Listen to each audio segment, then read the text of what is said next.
Hello and welcome. I'm Elizabeth Granlin, a member of the Berkeley Staff Assembly's Program and Events Committee.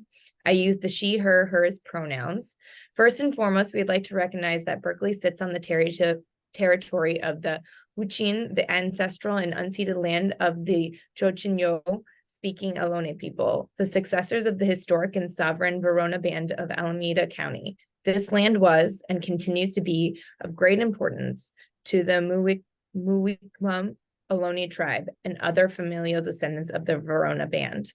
We recognize that every member of the Berkeley community has benefited and continues to benefit from the use and occupation of this land since the institution's founding in 1868.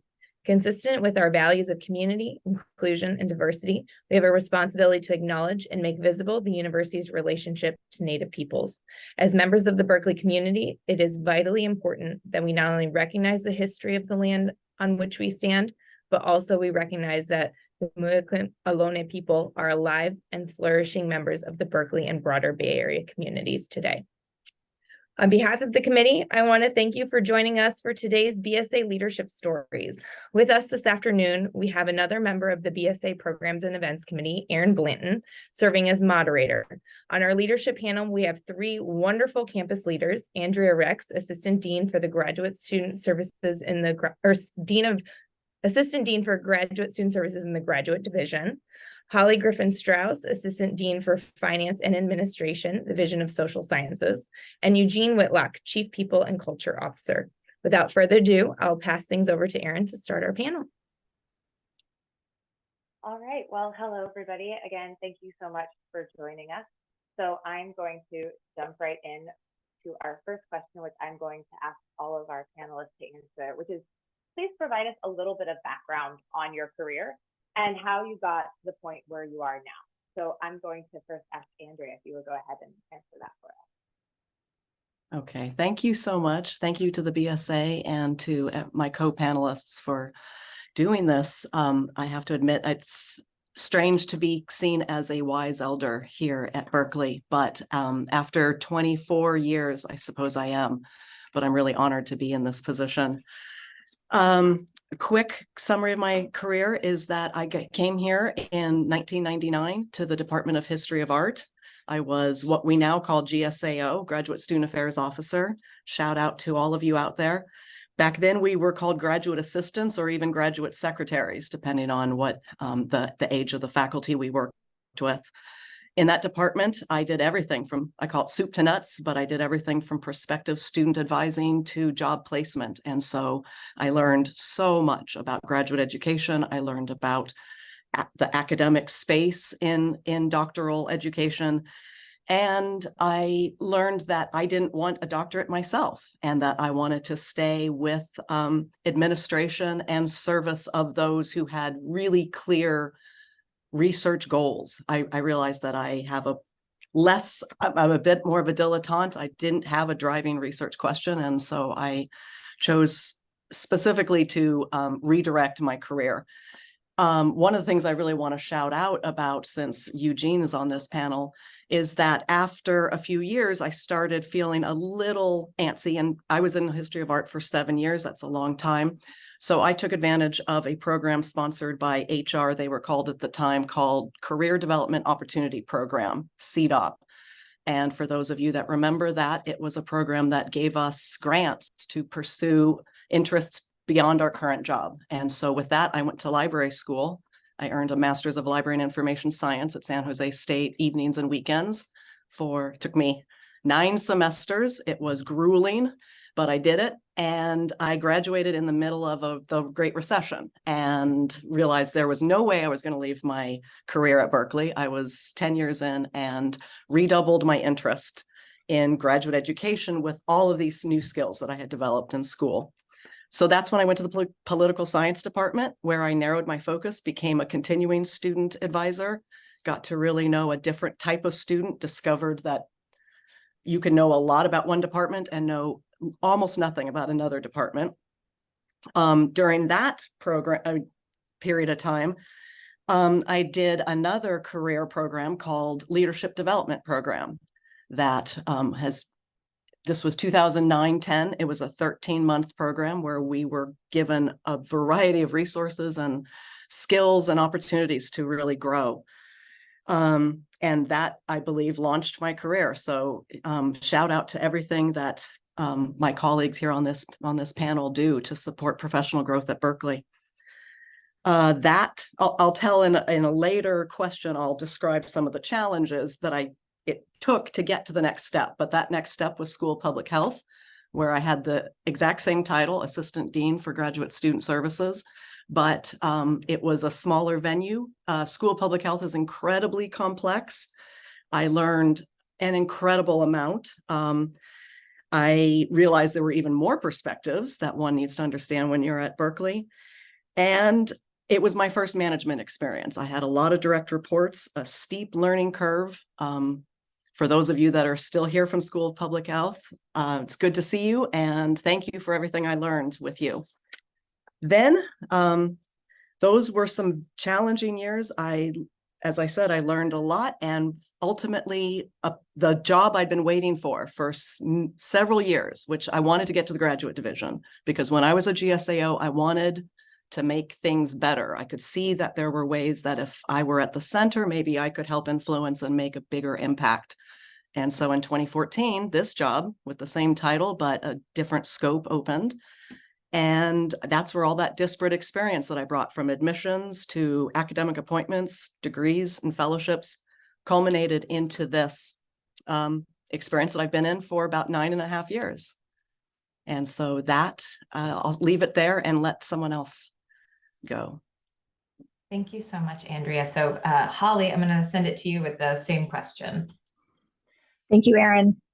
And thank you to the BSA for joining or inviting us today. It's quite a privilege to be invited and to be on the panel with both Andrea and Eugene. So my career, I started it out in the Midwest. That's where I grew up. I have an undergrad in finance. I'm sorry, I'm hearing echoing, and I'm gonna take off my headphones, sorry. So I grew up in the Midwest, and I was a finance major. I was a math major for a long time until I had a sort of breakdown and couldn't figure out what I would do with a math degree. Now I know there are a million things I could have done with a math degree, but I have a degree in finance, and my first job as an undergraduate was in financial aid. So that's how I was introduced to higher education administration. And I really enjoyed working financial aid. I liked helping people and working with students and their families. And at that point, all of the jobs that I kept looking at required a master's degree. In the Midwest, it's pretty common if you work in higher education to have a master's. And so I kind of did a gap analysis, pulled job descriptions that I was interested in, and the required qualifications all said a master's. Sorry. Can we actually go to Eugene, and I'll try to fix my audio on my end, and we'll come back. Thanks. Okay, thanks, Holli. Yeah, Eugene, hopefully you don't mind jumping in a little early and telling us about sort of your career journey and background. Sure, not a problem at all. So I've had a little bit of a winding road as a career. So in undergrad, I was a biology major. I thought I was going to go to med school and become a doctor. Realized that that was not in the cards for me. So I sort of ended up going to law school because I had some friends who were going and it wasn't too late to apply. So I thought law school was for me. I really liked it. I worked for a judge for a couple of years, worked in a law firm. Then that's when my career started jumping around a little bit. So from the law firm, I went to work at an investment bank. And this was in the late 90s when .com was first .com. Then from there, I moved overseas and was living in Germany, working for a foreign policy think tank. And so I did that for about 3 years, missed being at home, came back to California, and started working for the County of San Mateo in their county council, sort of their general counsel's office, supporting different county departments, doing a lot of work for school districts here in San Mateo County. I thought that was going to be the last job that I was going to ever have. I had friends who worked there, people who I knew from before I got the job. The work was great, the mission, it was challenging, and we were always trying to do the right thing. And after about 9 years, one of my clients, the community college district, said, hey, we have an opening to lead our HR effort. Why don't you go for it? I didn't do HR. And that's what I told them. I said, I'm the lawyer. I'm not the HR person. They said, oh, but there's a lot of overlap. We think you can figure the rest out. And it is true that there is a lot of overlap, and I went into the job, and the rest that I needed to figure out turned out to be most of the job. But fortunately, I had some good support in place, and I was able to figure things out. And I really loved doing HR. I liked the jobs that I'd had before, but I really loved doing HR for the cliche reasons that we all hear. I care about people and like helping people. That's actually the best part of the job. People don't act the way they should every day, but it's still the best part of the job. And so after being there for about 5 years, it wasn't that I was getting restless necessarily, but I was, keeping my eye open and seeing what other opportunities there were. And I saw an ad in LinkedIn for the job at Berkeley, and I thought, oh, Berkeley, wow, that's the big leagues. I'm having fun over here, but that's like real. And I applied for the job, not having very many expectations, and I got the interview, and then I got another interview, and here I am 4 years later. And so I think sort of the through path for my career walk is that I've just taken opportunities that have presented themselves, or looked for opportunities, or follow the advice of other people. And some people might say, wow, you took a lot of risks. You moved to Germany, you switched careers this many times. And I guess that's one way to look at it. But I think it's what's enabled me to have a career that I've enjoyed, and to eventually find the thing, HR, that I actually really like doing, and that I probably will end up doing, for the rest of my life. But, as soon as I say that, Thanks, Eugene. Yeah, Holly, let's send it back to you and see if the audio has worked out.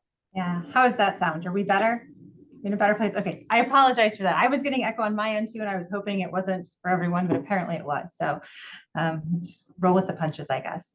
So anyway, I ended up getting a master's in higher education administration. And during that time, I worked as a graduate student advisor for early childhood education majors in Northeast Ohio. And then after grad school, I decided that I wanted to move somewhere new and different. I hadn't been anywhere west of the Mississippi. And so I took a spring break trip to Arizona, and I fell in love with the desert and just the different landscape. And I targeted my job search to Arizona State and U of A in Tucson. And I actually got job offers at both. And I accepted the one at ASU because it paid a little bit more, and I had nothing else to compare it to. Absolutely didn't know anyone in either place. So I was like, what do I know? So actually, I packed up my Toyota Camry and drove across country, and I slept on an air mattress for 3 months while I was saving money to buy furniture. And I really enjoyed my time at Arizona State because I started out as an academic advisor for supply chain management students in the School of Business. And then I was promoted to run new student orientation.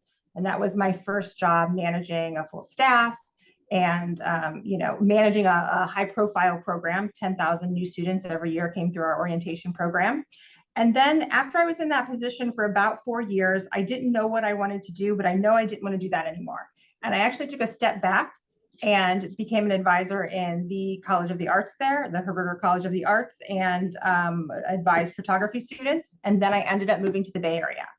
And when I moved to the Bay Area is when I started looking for positions that were less student facing and more administrative. And I worked at Holy Names University for a few years in the School of Nursing, and also in admissions. I did enrollment management. And then my first job here at Berkeley was in 2014 as the department manager for nutritional sciences and toxicology, which is a fantastic small little department that is a great starter department.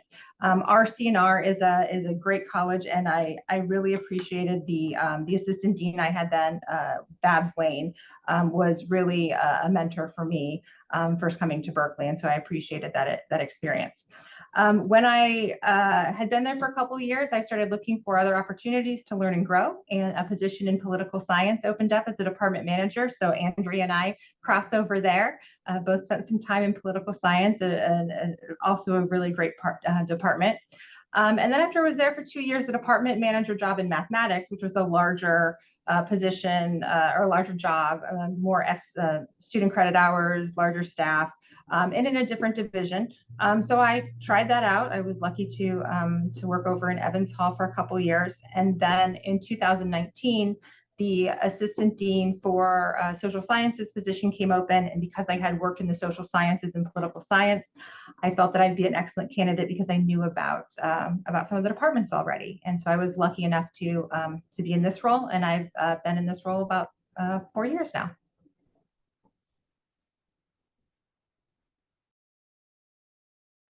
Sorry, I had to find my mouse to unmute myself.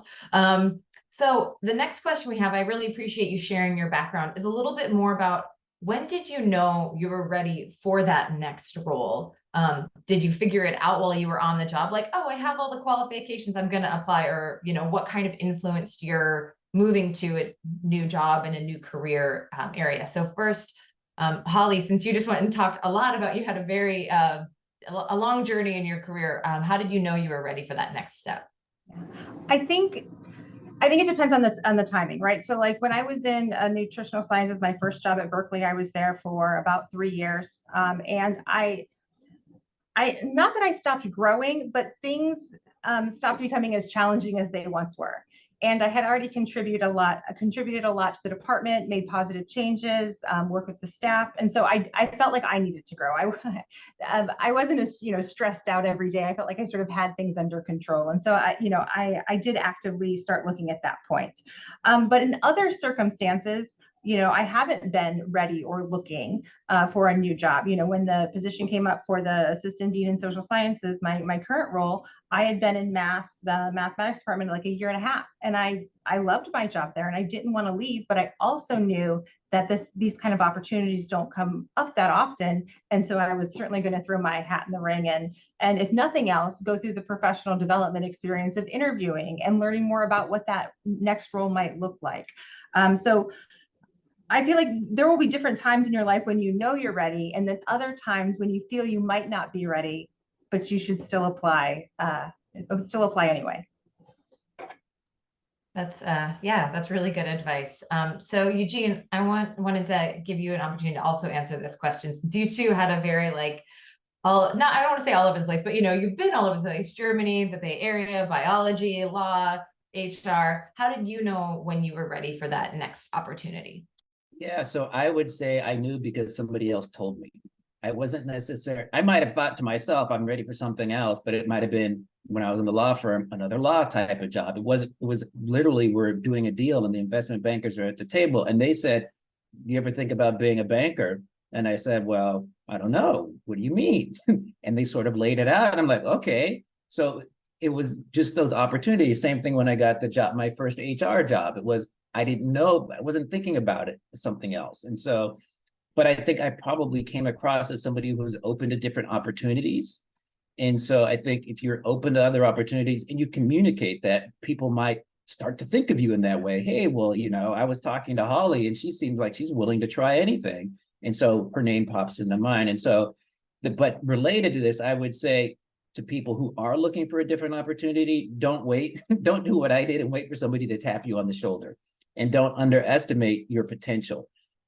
Many people probably have an experience like I have where they're perfectly suited to doing a job. They might need to do a little bit more learning because they don't have the experience. But if you're smart and motivated, you can learn. And most of our jobs are not rocket science. There are those that are, but most of ours, through some hard work and for a supportive group of people helping you, you can figure out to do them. And I think we as an organization, or would like to believe that we as an organization, hire a lot of people based on potential because we see that they're smart and motivated, and we're ready to give people those opportunities. And so for those of the folks listening, be ready to take an opportunity or ask for an opportunity. Awesome. Good advice. I appreciate that from both of you. So the next question is a long one. So I'm going to read the whole thing, but if any of the panelists need me to repeat a portion, please just ask. But it's, how did you find other opportunities at UC Berkeley? Did you sort of have a plan for exactly which positions you were interested in? And how did you know, what did you do to know what you had to, I guess, what you needed to apply for those next positions? And how did you gain managerial or supervisory experience, say when your position you are currently in maybe didn't provide that opportunity? So we'll also put the question in the chat so that everybody watching can see it, and also the panelists. But Andrea, if you could first sort of tell us how you found other opportunities at Berkeley. Okay. Well, I mentioned that I graduated from graduate school intending a different career and deciding to stay. And so I was trying to remember when I was thinking about this question, whether it was a job posting plus word of mouth or word of mouth that led to the job posting. But I did a pretty quick about face and decided I wanted to go ahead and stay in my advising career. And I remember one of the interview questions was, you just received your master's degree. Why would you want to stay and do this? And I remember assuring them that all those skills were valuable, but what I really loved to do was work with students, and I wanted to stay. And that was absolutely true. And then I went on to the leadership development program, which is where I met so many people across campus in all different job families. I had spent, by that point, 10 years in 2 departments. And so I knew the academic side of the house somewhat, but I hadn't met anyone from facilities or administration or government relations. And so that really opened my eyes to all the different jobs, and it opened my network in a way that was extremely valuable to that word of mouth that can really help you not only find in yourself the confidence to try for something that's way outside your comfort zone, but to hear from people that have seen you in other environments and when you didn't even know you were being observed or were performing well, picking up on factors about you and using those as evidence that you, either for search committees or for you, encouraging you to do it. So besides the word of mouth of people, I had a really phenomenal mentor, and I'm going to talk maybe a little more later about champions and sponsors and mentors, but I had someone named Diane Hill, who was an assistant dean in the graduate division, who played all 3 roles over various periods for me. And because she learned that the assistant dean at School of Public Health was leaving, and she said, well, I think you ought to talk to Andrea. And so they called me, they asked me to come for a job interview, and it changed my entire trajectory. Because as I mentioned earlier, the other part of this question is about how do you get to that? How do you get managerial experience if you haven't done it? And I was in that classic conundrum. I had done LDP. I knew all these managers. I had all these great references, and I knew how to interview well, and I interviewed for five supervisory roles. And this was just when spans and layers were starting to take place. And for those of you who don't know what that means, don't worry about it. It's in the distant past and we're all over it. But it was a time where it was really hard to break into that next level. And 5 times I applied for a job, I'd get to the finalist round, and then I just wouldn't get it because they would just have to say I don't have enough experience. And so it was that personal recommendation and them coming to me that launched me into that space where I wasn't actually a supervisor, I was a manager. And so I jumped a rung. I wouldn't recommend that necessarily because I had a very steep learning curve that was challenging for me and probably challenging for my direct reports. But it was what got me past that problem of I've only supervised student workers. I've only run projects and programs. I know I can do this, and I've done the development and I've done the training and I've done keys and other supervisory workshops. But until you are employed as it, it's hard for people to see you in that role. So that's where word of mouth and your networks and just exposing your skills to others in any venue you can. And with that, I think I'll let my next panelist answer. Yeah, so Holli, you've also had a few different careers here at Berkeley. If you could talk a little bit about how you already did a little bit, just how you made those, moves and sort of got to a desired career that you're at now. And supervisory and budget experience are really the 2 hardest things to get, but then once you have them, you're sort of set. My experience on my first supervisory role was much like Andrea's. It was, meeting people, getting them to trust your work product, trust you, and have faith in you that you are ready for the next step and to be a manager. I think the hardest part isn't actually getting there. It's your first supervisory role because it will humble you. And, in so many ways, it is quite challenging and it's a wonderful experience, but it is hard to get. And it is it's finding the people that will trust you to lead and supervise others. And I do think that comes with exposing your skills, as Andrea shared. Anytime you can help someone or, chime in on something, if you have information that makes someone on campus's life easier, share it, because they will remember that. And you never know when that is going to come back up and say, oh, I remember, so-and-so, they helped me in this situation. When you're applying for jobs, I mean, everything at Cal is relational to begin with, but it's especially relational when it comes to positions. And so anytime that you can do something to help your colleagues, you want to do that, because you never know when that's going to help you in the future. We're such a people-focused organization. That's sort of how it's our currency in a way, is our skill set and our willingness to help others. As far as getting supervisor experience at Cal, I would recommend obviously starting with student workers, and after that, letting people know you want to move up, letting even your direct supervisor know maybe there's an opportunity within, and asking them, do they have recommendations for you? And sometimes it's not your direct supervisor that ends up being able to mentor you in those kinds of roles. Maybe it's someone else that you know. And don't be afraid to reach out and let other people know, I'm looking to supervise, I'm looking to get some budget experience, because there's not a shortage of work here. So you just have to seek it out a bit. Great, thank you so much. So for our next question, we wanted to ask, for particularly people of color and women and others in marginalized groups, what obstacles should they look out for when they're trying to advance their career at UC Berkeley? So first, Eugene, I wanted to see if you would be able to offer some wisdom on that question. Sure. So part of this relates to what we were talking about going for that next role. When did you know you were right? So historically, women and people of color will look at a job announcement and what the required or preferred things in are and read everything as required. And so an underestimation of our abilities, and so we don't go for it. And so first thing is, don't let your own perception of your abilities or the job description be an obstacle.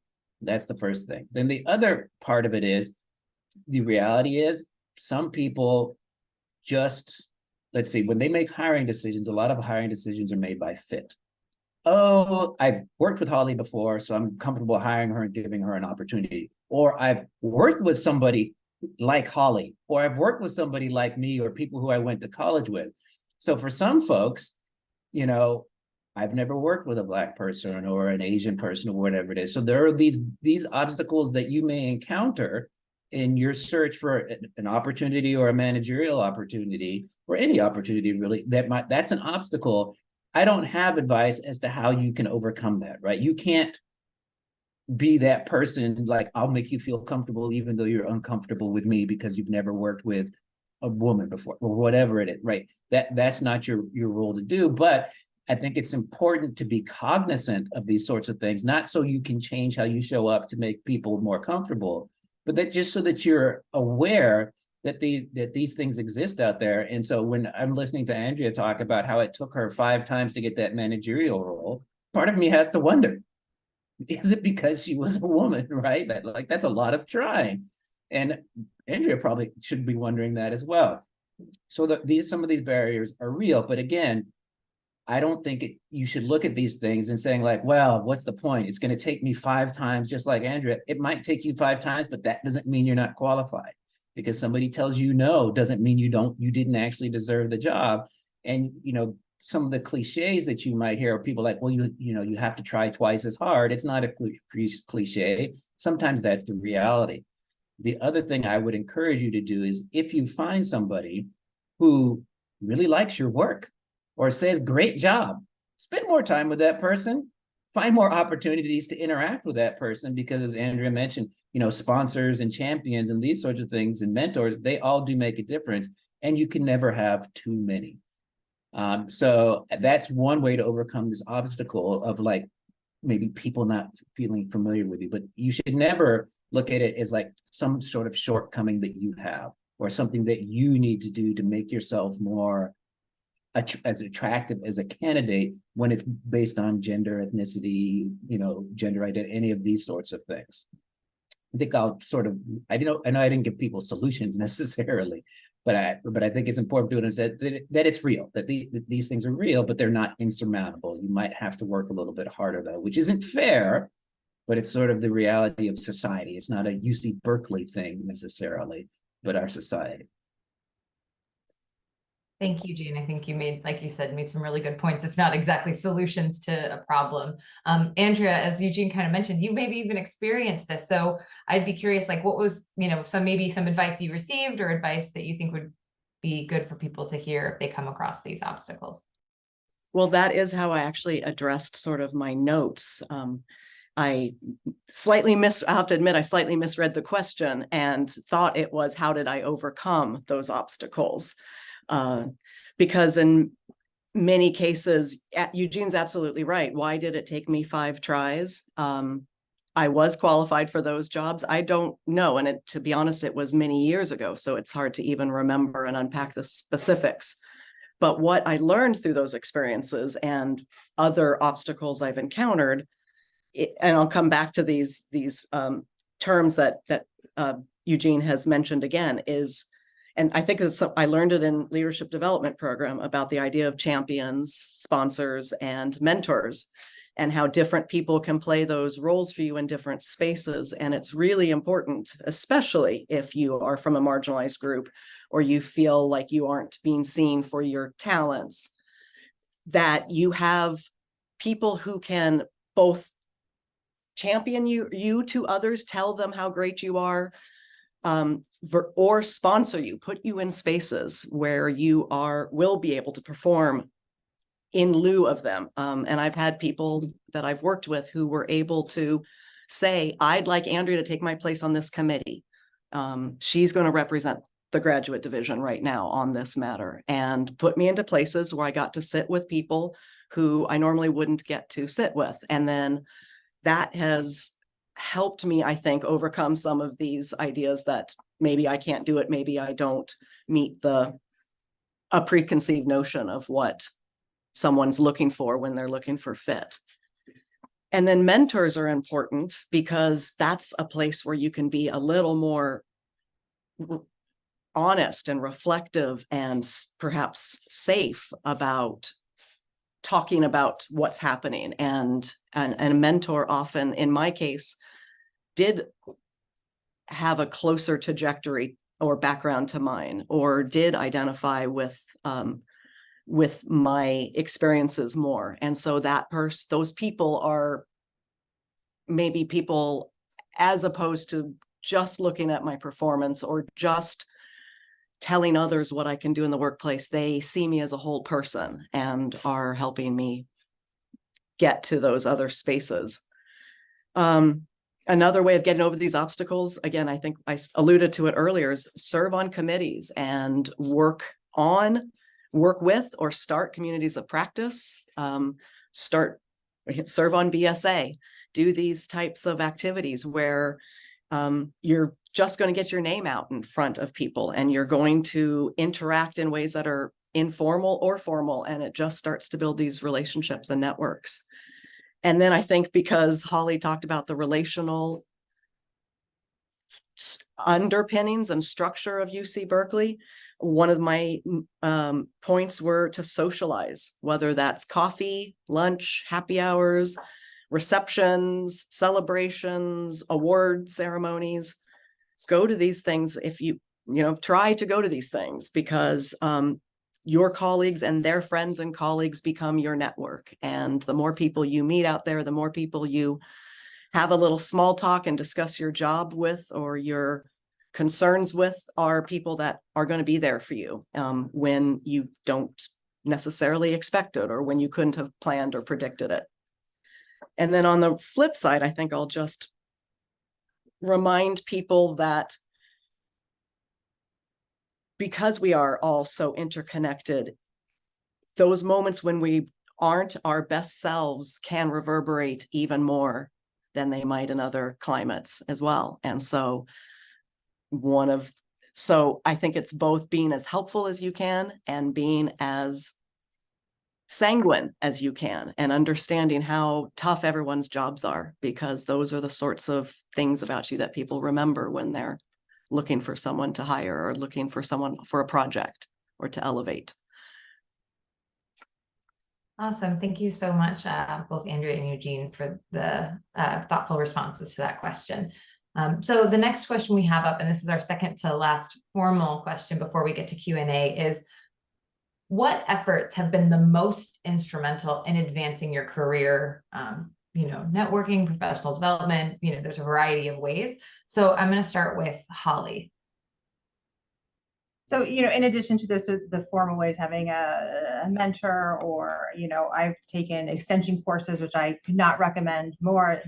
It's fantastic. It's free. Take the classes at extension. But one thing that is probably, I guess, less traditional is from my experience, I think I learn and sort of develop from what I'm going to call informal mentoring or leadership observation. So, for example, for me, it's very helpful to go to meetings where I might not belong because of my level, but to witness leaders in conversations and how they conduct business and how they might lead a meeting, or, I think you can learn the positive things about that to say, okay, I would like to mimic those, or those are the skills I'd like to learn as far as facilitation or contribution. But also you learn the flip side of how not to behave. How you can read a room, and how if someone presents in a certain way or gives feedback in a certain way, it can be off-putting, and you can see the group's reaction. So I think that I don't think we take advantage of the observation as much as we should in learning and being sort of the outsider, the fly on the wall. And to this day, I still do that. I was lucky enough this past weekend to be invited to an advisory board meeting where I wasn't a contributor. I was an observer, and I learned a lot from that experience. And so if you can get in the room and observe leaders working, I find that to be incredibly helpful. Thank you so much. And then Eugene, since your career has, had a few jumps, I'd be interested, what are some of the instrumental things for you in advancing your career? I mean, as I said before, it's been a little bit accidental and certainly not intentional with my path. But I think, showing up and doing a good job is fundamental. You have to always show up and do a good job. And then being somebody that other people might want to be around. And so there's somebody who I work with, and we were talking about how you show up, and he says he wants, after people have a conversation with him, that they just feel better. Hey, I talked to Andy, I feel better. We might have talked about the weather, I just feel better. And I don't always do that, but this is what I aspire to. And so I think if you can show up and do the work, and you're the kind of person that, I want to hang out with them, that's going to change the impression that you leave on people. And then they're going to start thinking about you more for these opportunities that will come up. And so this isn't just when you're in the meeting with the bigwigs, this is you're on a committee, right? You're in a staff organization, because it's not only somebody with power that decides whether or not you get an opportunity. They might be in a conversation with somebody else who says, yeah, I sat on a committee with Eugene, and I left feeling good, or whatever it is, to put your name in the conversation. So I think everything that you do at work is an opportunity to show that you're good at it, and that you're somebody who's good to work with. And so I think, and I can only infer, because people have said, hey, what about you for this job? That's the impact that I've had, at least in some circumstances, at the right time in my career. I don't really engage in networking because, in spite of the job that I have, I'm sort of a social introvert. I don't like small talk. That's really challenging for me. Professional development, I do spend a lot of time, especially when I switched to HR, going to conferences, going to webinars, learning about stuff. And right now, for example, AI and HR, right? That's a thing. I made a choice that I'm going to become an expert on this. I don't want anybody else that I work with to know more about this than me. And that's dedicating yourself to something, right? You don't have to know everything about everything, but if you can be that expert on something that's important to the organization that you're working for, or the one that you want to join, well, then now they just have to have you. Thank you so much. So this is our final question. And it's what are the 3 best pieces of advice you've received in your career? And Andrea, you've talked a lot about the, mentorship, sponsorship, and champions that you've had in your life. So I want to send this to you first. Okay. This was actually one of the harder questions to pin down, but the first piece of advice I remember hearing in a space like this, and I think I remember it because it's follow the stars. And I think what she meant and what I took from it was to try to work with and for those people who inspire you, meaning that it's more important to find a place where you can be effective and you can work with people who bring the best out in you, than necessarily the exact job you're doing in that moment. Because I think, as Eugene was saying, it's how you make people feel and how you can have a lot of effectiveness if you follow the stars and make people who work for those and learn from those who are inspiring people to bring their best and get the job done or make others feel good. Another piece of advice I've gotten that I think is really helpful is don't let perfection get in the way of good. That's something that we struggle with at Berkeley often, I think, and it's been repeated in many venues. And then another one that recently I heard, and I think it's always helpful, is be yourself. You'll be fine. It's really hard, especially if you want to do well. And if you show up, as Eugene said, you do work well, work hard, be yourself, you'll be okay.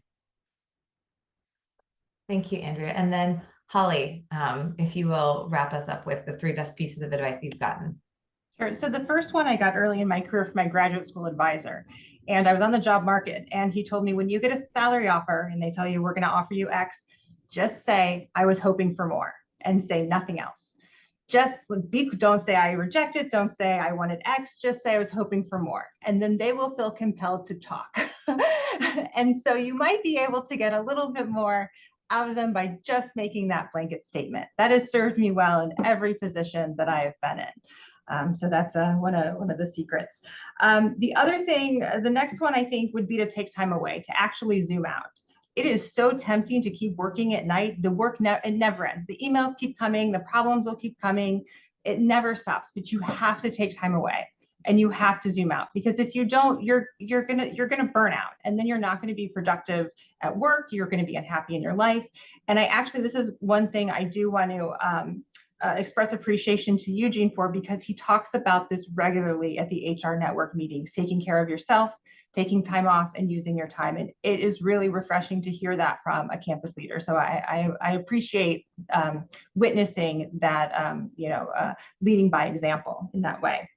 And then the last one is, for me, you have to meet people where they are, right? Like, I might want to be on step 10 of an exercise or a committee or whatever, but if everyone else is at step 2, I absolutely have to accept that and help them, and I need to lift others up. So we all really do succeed when we help each other. And so as you're trying to build your own career, think about people. If you're 5 years into your career or you're moving on to your next job, think about the people who just started. What is important for them, right? How can you help them, have a successful career trajectory and share what you've learned in your experiences? And I'll leave it at that. Well, thank you so much. And with that, I'm going to open it up to Q&A, and I believe Liz has been put in the role of sort of throwing out the Q&A questions. Yeah, we have a few of them in here, so let me get started. So first question, how do you prepare for a new role job that's completely different than what you're doing now or previously have done? And how about we go with Eugene on this question? Sure. Having been in that situation, I got books. This was back in the day when we were booked, but now I would go to the internet and I would read all about it. What I would actually tell you to do is the very first thing is go into ChatGPT and say, I've never worked as blank before. What do I need to know to prepare myself to be successful? And it will give you a bunch of resources. You can tell it, give me books, give me webinars, give me podcasts. It's like being back in school again. Study as much as you can. You're not going to learn as much as you can from actually doing the job, but try to be as prepared as possible. That would be my main piece of advice. Holli or Andrea, do you have any other pieces of advice for that question as well? Feel free to jump in. If not, we can move on to the next question. Okay, for those who have moved between departments and divisions within the campus, did you feel guilty for leaving your team, especially if you know there was a heavy volume of work with limited staff? If so, how did you manage that? Holli, how about you answer this question? Yeah. You know, you do feel guilty. You can't help but feel guilty, but you should not feel guilty. You should not feel guilty at all. This is, I mean, it's an opportunity. And while it seems idealistic, I mean, jobs really should be structured that they are manageable. We are in a resource constrained environment, and oftentimes that's not the case, but you cannot sacrifice your own growth because at a system level, you know, we aren't resourced as we should be. So I think what you can do in those situations is, you know, you need to move forward in your career. And so you do the best you can to prepare for your departure. That doesn't mean working 12-hour days. That means working with your normal days and writing, you know, sharing the information that you can and being available to ask questions later on, but you absolutely should not feel guilty. The way I think about it is, I hear this on the podcast that I listen to, is like, what would you tell your best friend, right? If you're talking to your best friend in the phone, they're like, I feel so bad, right, that I'm leaving. You would say, don't feel bad. Like, you deserve this. You deserve this next opportunity. And it does seem a little, I guess, selfish, but the fact of the matter is you're growing, and then the people you worked with will know someone in another department, right? And you can help them grow in that way. You're expanding your network, and they're expanding theirs as well. Yeah, great. Anybody else have anything to say on this topic? No? Okay. I would just quickly add Go ahead. some of what we do here at Berkeley is we like make people feel guilty when they want to grow their careers, because we as supervisors, oh, you know, if Holli leaves, what am I going to do? I don't know. Holli, please don't. Right. And so ignore all that noise. We really, as managers, should be supporting you in your development and helping you find opportunities if that's what you want to do. And part of our job as managers is to figure out how we're going to backfill the position or whatever. It's not fun, but we really need to be taking care of the individuals and their development. Yeah, agreed. All right. Next. Oh, Andrea, sorry, go ahead. Oh, Go ahead. well, I was just going to share that when I got that big leap from political science to School of Public Health, it came at the very worst time for political science, because I was the GSAO in charge of, I'm sorry, let me back up. The GSAO in charge of admissions was out on a maternity leave. So I was doing my job as continuing student, and I was doing her job as admissions. And you might know December is a very, very busy time. And I received this job and had to immediately resign and because they wanted me to start in January, because they had a semester to launch. And the manager at the time, who has long since retired, struggled with, and I can totally understand why it was difficult to lose 2 critical employees at this juncture, but I felt terrible. I already felt terrible. And what I learned from the experience is exactly this, that you have to let employees grow, and it's good for the organization when employees grow. And so now that I've been a manager for as long as I was an individual contributor, and I've had the pleasure of hiring wonderful people, and I've had the regret of losing wonderful people, what I say, either when I'm doing a reference check or someone's conducting a reference check with me, is when you hire high performers, you can expect to lose them. And that is good. That is good for the organization. And so the flip side of that is, if you're a high performer and you're getting these opportunities, follow Holli's advice, do your very best in the time allotted, leave good notes, leave a way to contact you if it's absolutely critical, and go with your head high, because you've earned it and it's good for everybody. And when I left at public health and came to graduate division, I was legitimately able to say, you've got a friend in the graduate division now. Like, now I can help you from that point of view. And if that's the case, let people know that too. But don't feel guilty. Thank you. Next question is, what if you want to move up in your career, but you don't want to be a supervisor? Andrea, since you haven't started us off, you want to start us with that question? That's a real tough one. And I think I was talking to someone the other day about how it feels. I've only worked in higher ed or in academia. I haven't ever worked in a corporate or industry environment, but it feels like there might be ways for promotions and pay increases in environments that don't require that you move into management and supervision. I'm ignorant, I can't say, but here at Berkeley, that's how it felt to me. And I'm fortunate in that I like advising students, and then I've discovered being a supervisor is a lot like that. It's still an advisory role. And I appreciate that at Berkeley, we think of supervising as more of a coaching. At least in the last few years, we've been trying to become more of a coaching model. And that really suits how I like to work, because I started out as a student advisor. And so I think that's where it aligns well with our Berkeley culture. Eugene, do you have any insights on this too? Sure. So, when you look at our classification system, as an individual contributor, you can go up to level 5. And that's to recognize that some people would like to advance their careers as individual contributors, but not be managers. But the reality is there should only be like one level 5 in each job family on campus. So there's not many opportunities for those roles. And they still pay less than as you get up the managerial ranks. It's comparable to what a supervisor makes. But if you're trying to stay an individual contributor and get financially rewarded, it's tough. And in the private sector, it's similar as well. Most of our organizations are designed, to reward people who become more senior and take on more responsibility. And we tend to view managerial responsibility for people as a bigger responsibility than, say, managing a big portfolio or big projects. That's just kind of how it works. Thank you. I appreciate that. Another question, it's hard to see someone like myself in a higher level position because I don't see that diverse representation in these positions. Is it about networking? Eugene, I think maybe you might take this one. Yeah, so this isn't necessarily about networking, as we talked about before. That doesn't mean you shouldn't go for it and apply. But I can understand for many people that the fact that you don't see people like you in a role, maybe you don't even apply because you think, well, they've decided that they don't want people like me. So why am I going to apply? I better look for some other part of campus or some other organization where people like me have a chance. And we're looking at this issue now very closely because, for example, within the API community, we have a large API community on campus.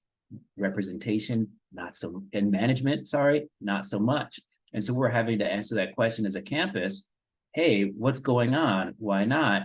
Does that mean you don't view me as somebody who's management material, that I shouldn't be applying for these jobs? And so it's something we're really wrestling with. But as an individual on the other end of it, I would encourage you to apply and keep applying.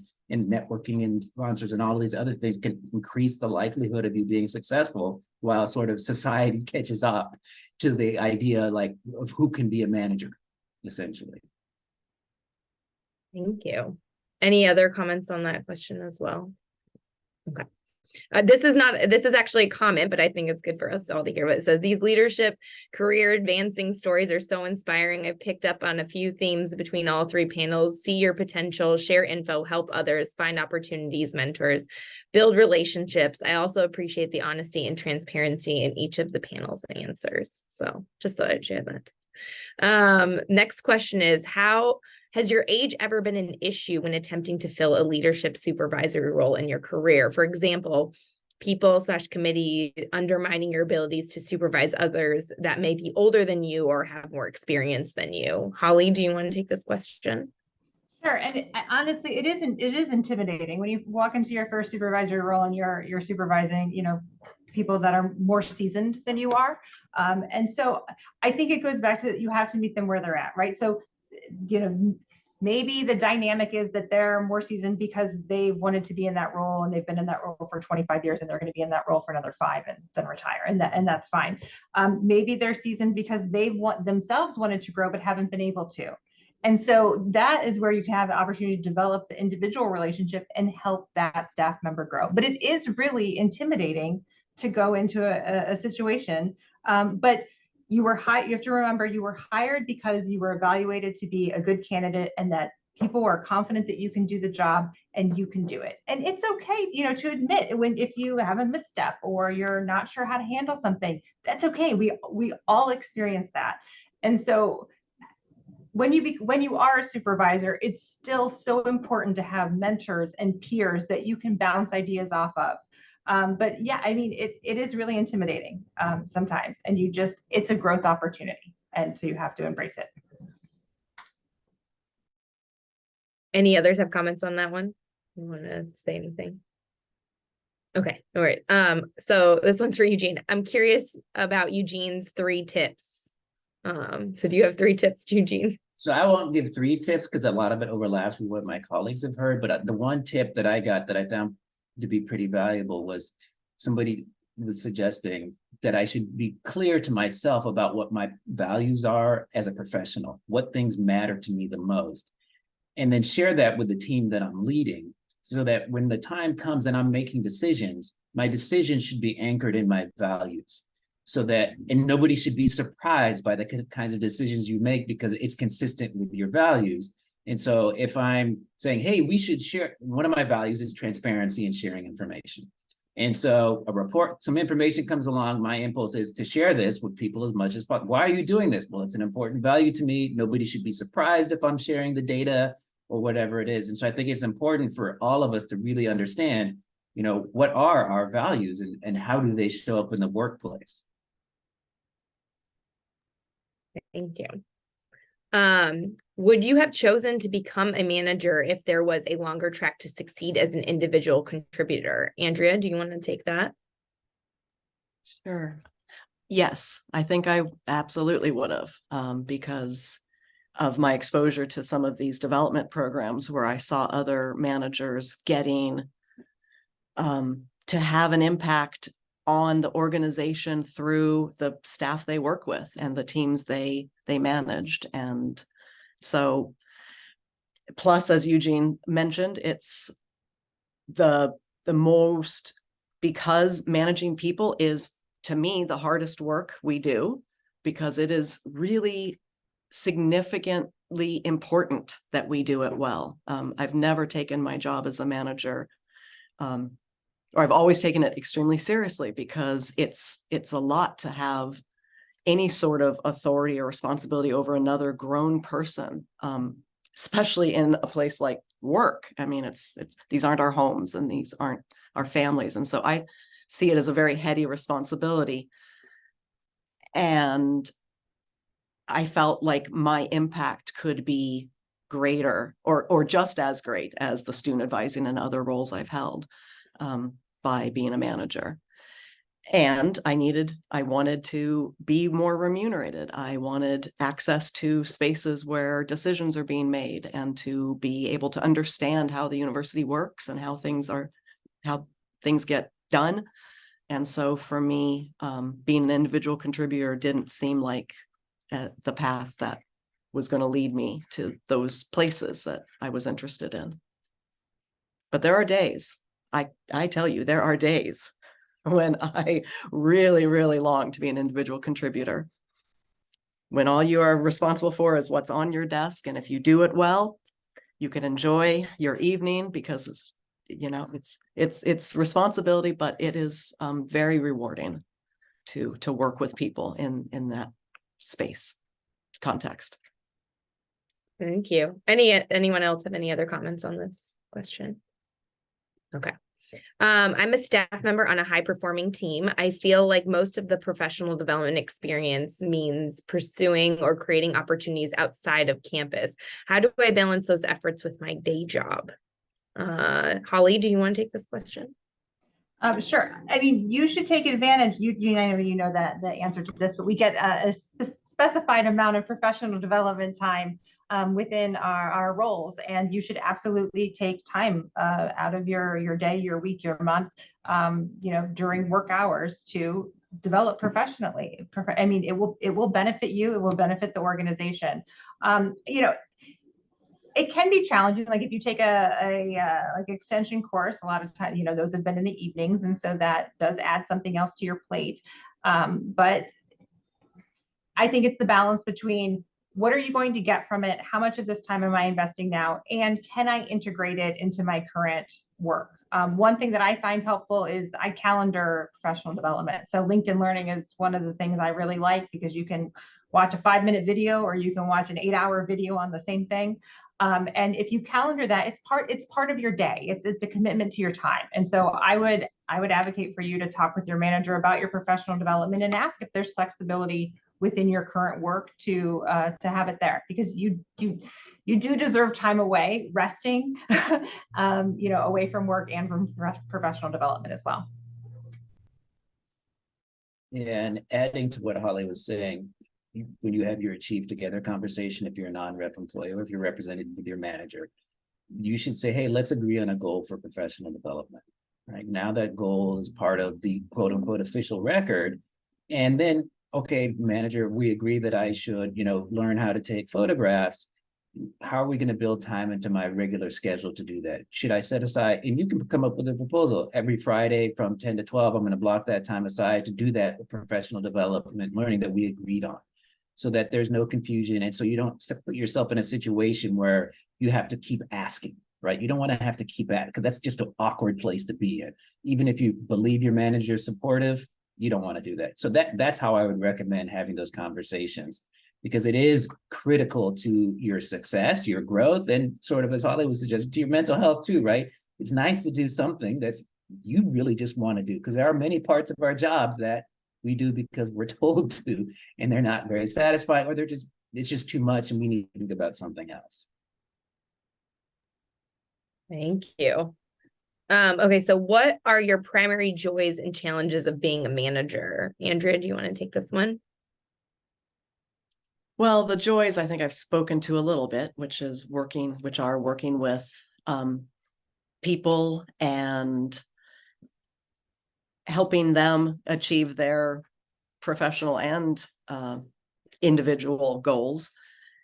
I think I do like working with people. I enjoy the one-on-ones and the team part of being the manager. The challenges are there's always too much to do. It is difficult as a human being when you can't offer an employee what you would like to be able to offer them when policies or processes or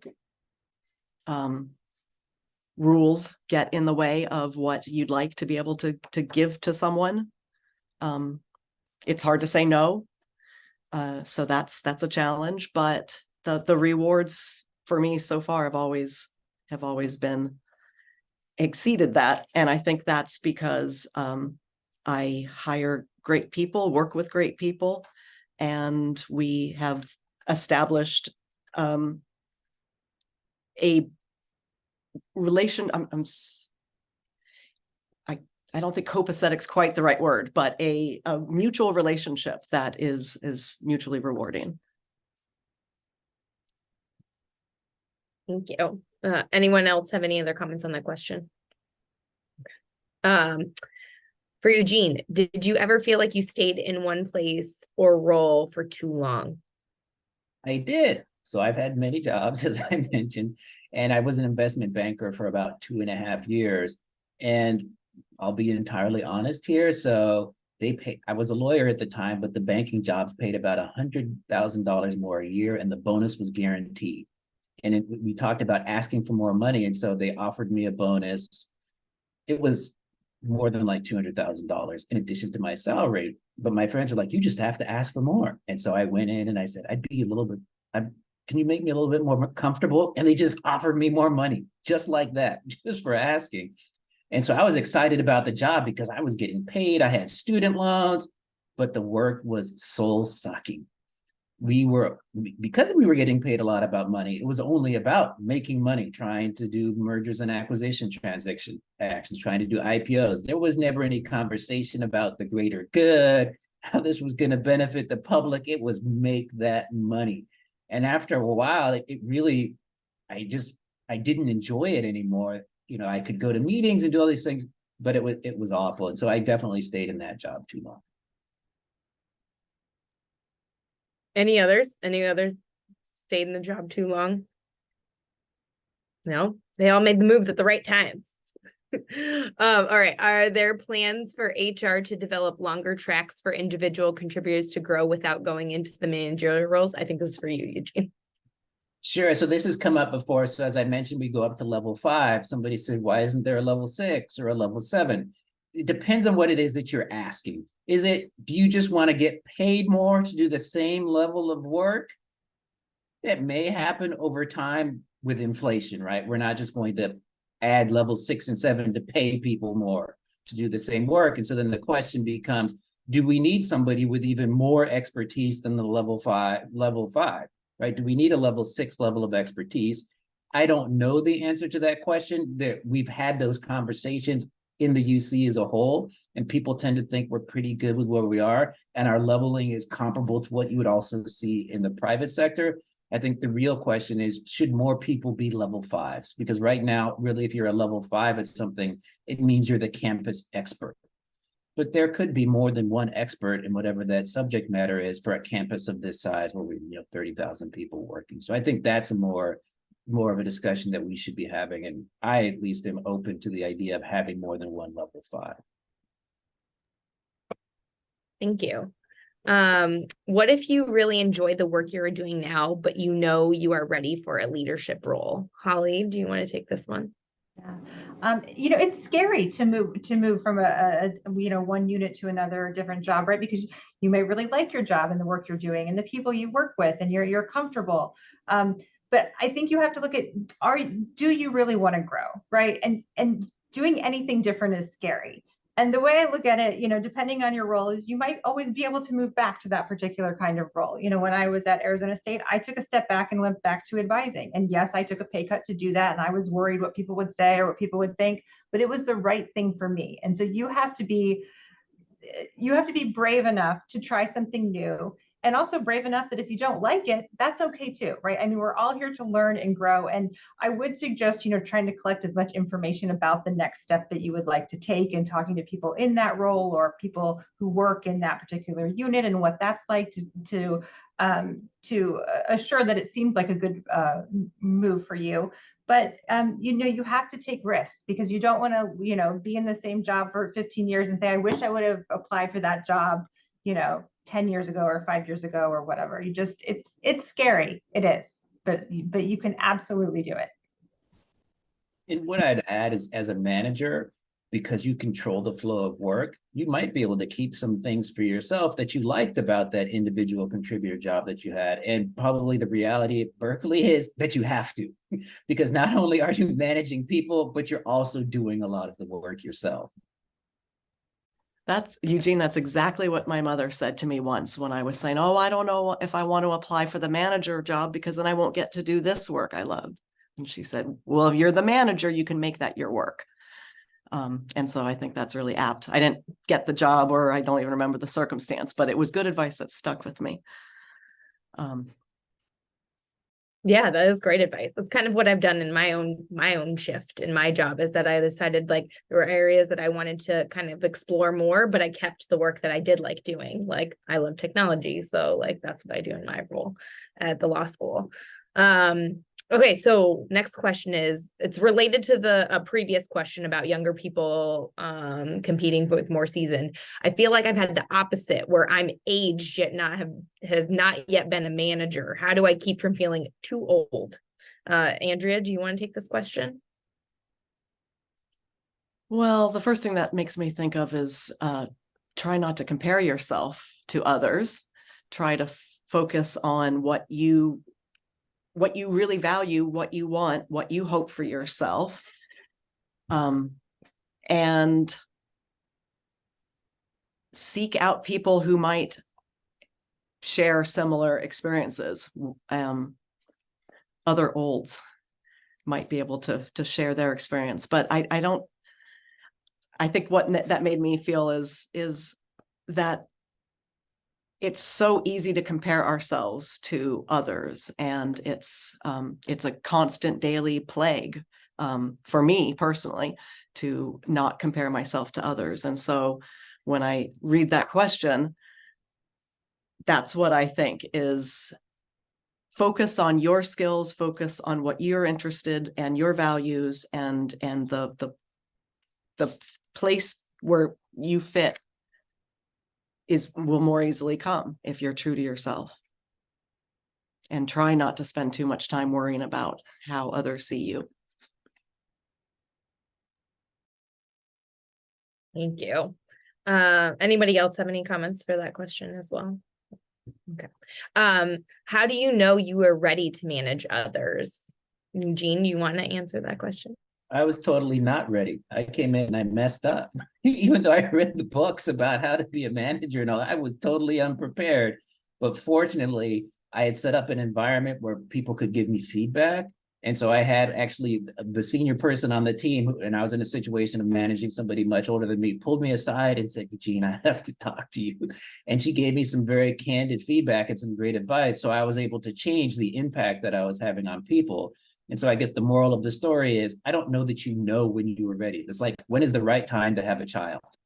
Like, it's gonna be a huge change, regardless of whatever. It's gonna be a huge change, but it's be prepared then for that huge change, and the understanding that there's going to be aspects of the job that you just aren't going to know, you aren't going to be able to prepare for, but you need to be able to adjust, be open to feedback and learn. And I think the feedback thing is really important, because if people know that you're open to feedback and know that you want to be successful, they're going to help you, right? That's really important.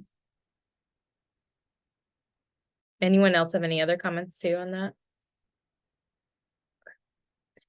Yes, Well, go ahead. Would say, if you have the opportunity to, through a program or independently of doing a 360, they are incredibly difficult to read.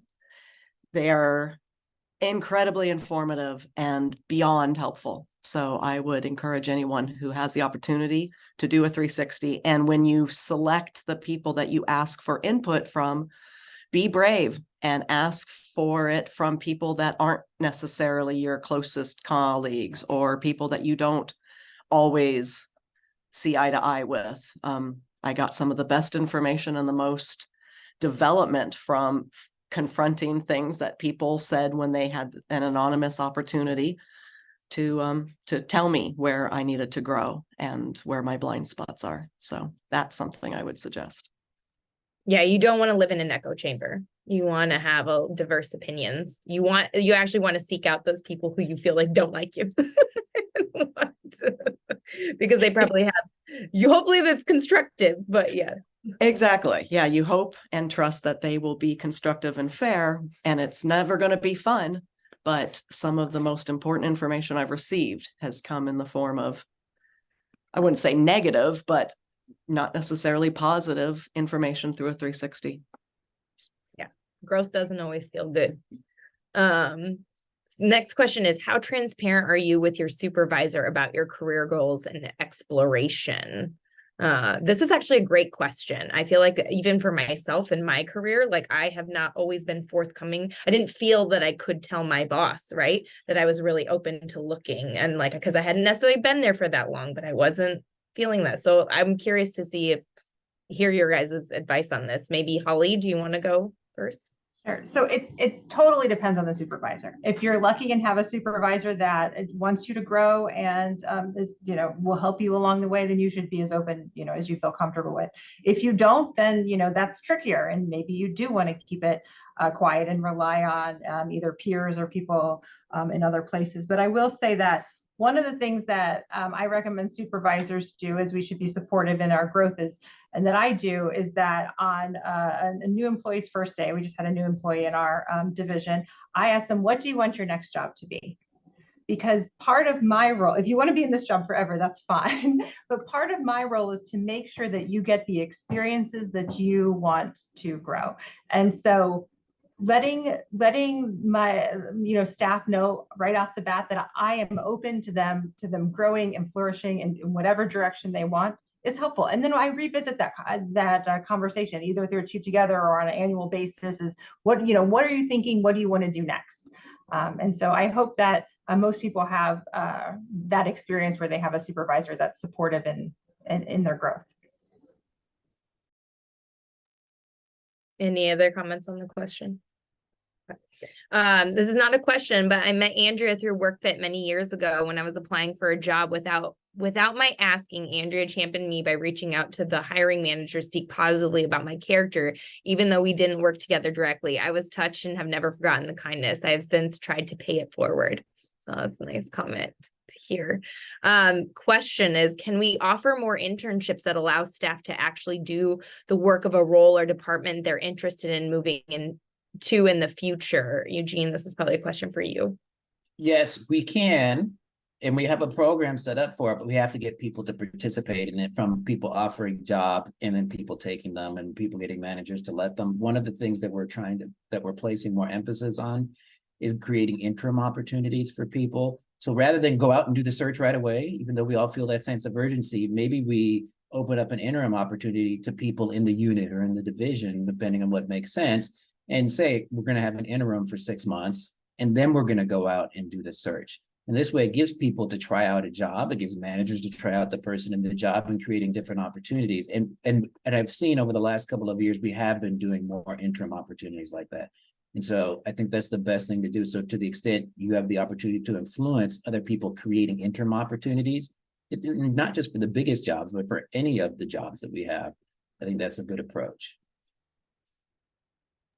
I like that. We had that in our office. I know it works. Can we offer, oh, sorry, that one was done. Is there a great advantage / help in if moving within UC Berkeley with a direct referral? So basically, should you have a referral if you're on, or is it a big advantage to moving in? Eugene, this is probably another question for you. Yeah, because if I know, so Andrea and I have worked together. Holli's applying for a job. Andrea knows me more or less, and Holli's fantastic. She's going to listen to me. She's going to interview everybody and give everybody a fair shot, but I'm like a reference, right? And if the reference is coming from a trusted source, or even if it's just coming from somebody in Berkeley, but you don't really know them, but it's a Berkeley source, I think that has tremendous impact. Great, thank you. If you've worked yourself to the point of extreme burnout, how did you recover?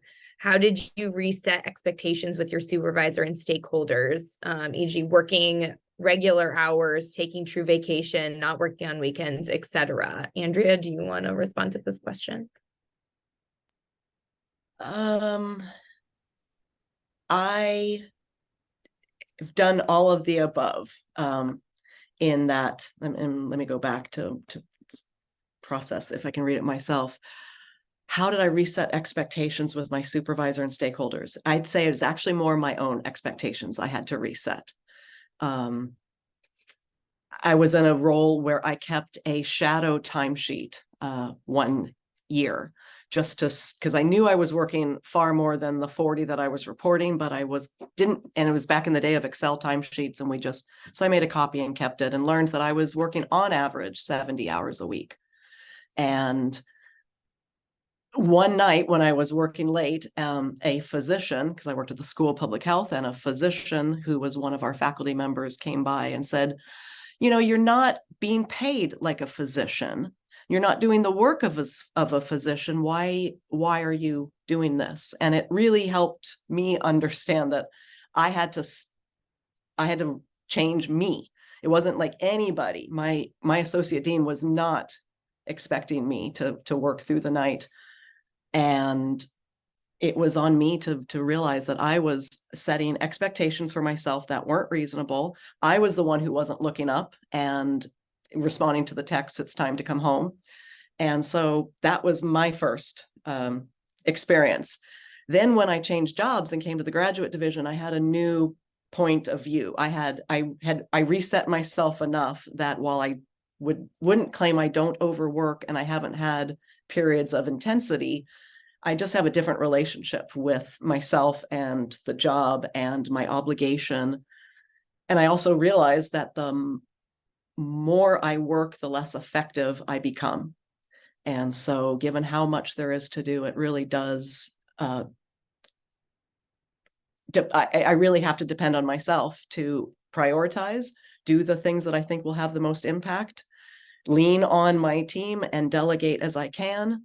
And then, as Holli said earlier, zoom out. When I do take vacations, I remove my email app from my phone because I am so habitually checking it that I don't want, when I want to tune out, I tune out and I turn it off. And I really think that's helped me stay in this role as effective as I can, and certainly happy in my role. Can I respond to that as well? So when we were doing our 3 pieces of advice, I will tell you what number 4 was. And number 4 was actually from my first professional boss. She told me, if you're working consistently more than 8 hours a day, there's something wrong with you, or there's something wrong with the job. And it can be both, right? But that is something to really think about, right? So, and if it's the job, you still have to be able to control what you're willing to contribute, right? Like, I mean, people shouldn't be working 12, they should never be working 70 hours a week. I mean, maybe like, you know, once a year if you have a special event or something like that, but that cannot be consistent. The humans just aren't built for that, and we shouldn't expect people to, and we don't expect people to, and really we do put that pressure on ourselves. So I've had this sort of the same experience with that Andrea has had, where I've had to come to realize, like, it's me. I have to be the one that makes the change. I'm the one putting the pressure on myself to perform or answer more emails or get things done. And I have taken the same approach that Andrea has. When I'm off, I'm off. If, you know, if I always say, if someone gets arrested or you burn down the joint, then you can text me and I will help. But otherwise, I trust the people that I work with to make good decisions in my absence. I really do. I trust them wholeheartedly. And if it's someone that reports to me, it's an opportunity for them to step up and learn, you know, what happens on leader's watch. And it's just, I can't say it enough. It's so important to log off. We are not saving lives. Like, it's just, please take time away. And even those saving lives need to take time away too. So next question is, in a leadership role, it can be hard to acknowledge you made a mistake or could have done something better to a team. How have you approached situations like this, and what advice would you give to the managers in this situation? Eugene, do you want to take this one? Yeah, you just have to do it. It is not, it's not easy. So even just the other day, I made a mistake with my 9-year-old son, and it was hard for me to admit to a 9-year-old that I made a mistake. He's not going to hold it against me. And I did, and I felt better for it. But you just have to do it. And as you do it, you're going to build more trust with your team. And then, you know, the next question is about giving feedback, right? They're going to start to talk to you more and share things with you when you can take that, when you can just be honest with them, own it, right? I'm not perfect. We're going to make mistakes. And then it makes it easier for them also to own their mistakes, right? Because you want to know if there's a mistake so you can help them fix it. You don't want them to be too afraid to tell you. So just do it, and do it, overdo it if you have to. Because I really think it helps to building the trust and a stronger relationship with your team. Agreed. I definitely take on that with my own team. I tell them when I'm like, I'm so sorry, I made this mistake, because I agree. I feel like it always lets them know, right, that like you can make a mistake and I'm not going to hold it against you either. So I think that's the biggest thing for people, is you're going to make mistakes in life, and like hopefully all of them are recoverable. So how did you create an environment where your reports could trust you enough to give you feedback even though you've just become their manager? Andrea, do you want to take that one? Well, I guess I've done that twice, where I joined a department as the manager, and you'd have to ask them how successful I was, but I do try to always reflect that they are the experts at their job. And no matter how seasoned or aged or experienced anyone is, or I am, they in their jobs are the experts. And I try to come with a place of genuine and authentic humility about not knowing more than their work, about them. not knowing more than them about their work and being here to listen and understand and help them craft solutions to issues and problems. I'm sorry, I've lost the question, and so I don't know if I answered all of. Oh, enough feedback, even though I've just become their manager. Well, I ask for it too. I mean, I have asked for people to tell me when and to be fair, these Achieve Together conversations that happen where that 6th question is, what can I do as your manager, is a more formal way of doing it, and we can do it at more regular intervals than just when we start working with a colleague. But I think those are good questions to return to and ask one another regularly. Great, thank you. This is going to be our last question for now. I know we have a few more questions in there. We'll try to answer those for those who sent that offline. But the last question is, what strategies do you use to put away your work responsibilities at the end of the day to focus on family, hobbies, or your other interests? In my role, I struggle to not think about the politics and responsibilities I find myself navigating after I leave work. Does everyone want to give a little response to this on how they do that? Andrea, if you want to go first. I will validate that it's hard and it's a struggle, but I try to remember that there will be work here tomorrow that I have to refresh and rejuvenate. And I try to focus on my dog and my cat and my family. And then that does usually, I'm not perfect, but usually does buy me the space that I need so that I can refresh and come back to do it again. Yeah, I am similarly. I mean, I log off. I stop checking my email for the evening, and my, my dean knows that if there's something that's urgent, text me, and I will log back on and do it. But I cannot keep checking email all night. And once in a while that happens, and something has to, be done. But most of the time, I just log off, and then I actually don't look at my email again until I get on campus. I do not wake up and look through my phone. I think don't do that either. So I have a similar strategy that I put my phone away. So once I'm done with the workday and I'm picking up my kids needing dinner, I put my phone away. I'll check it before at some point in time after the kids are asleep to make sure there's no fire. But if there's a fire, people should be calling me, not sending me an email and hoping that I check it. The other thing I would tell people is nobody's ever said to me, why didn't you check that email that I sent at 7 o'clock or 6:30? And so I think we have this fear that people are going to get mad at us, but that might be mostly imagined. People might get frustrated or wish, but nobody's ever gotten in trouble because they weren't working after 5:30, right? Like, it's just not a thing. So I think creating boundaries ourselves is the most important thing that we can do, and sticking to them. Well, thank you all for the lively conversation. I especially want to thank our panelists for making time in their very busy schedules to be with us this afternoon. We look forward to having you join us at a future Berkeley Staff Assembly event. If you have any questions or are interested in learning how you can get involved with the Berkeley Staff Assembly Program and Events Committee, please feel free to reach out to the BSA Programs and Events Committee via email. Have a wonderful rest of your day, everyone. Thanks so much for coming.